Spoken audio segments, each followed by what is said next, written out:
संस्थापकाय च धर्मस्य सर्वधर्मस्वरूपिणे अवतारवरिष्ठाय रामकृष्णाय ते नमः।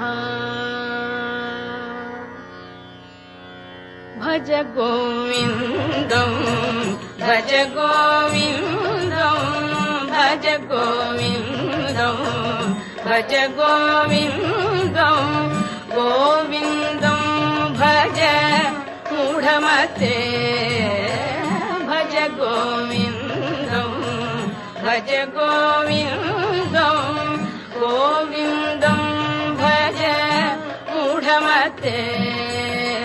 सम्प्राप्ते सन्निहिते काले सम्प्राप्ते सन्निहिते काले नहि नहि रक्षति दुःखकरणे नहि नहि रक्षति दुःखकरणे।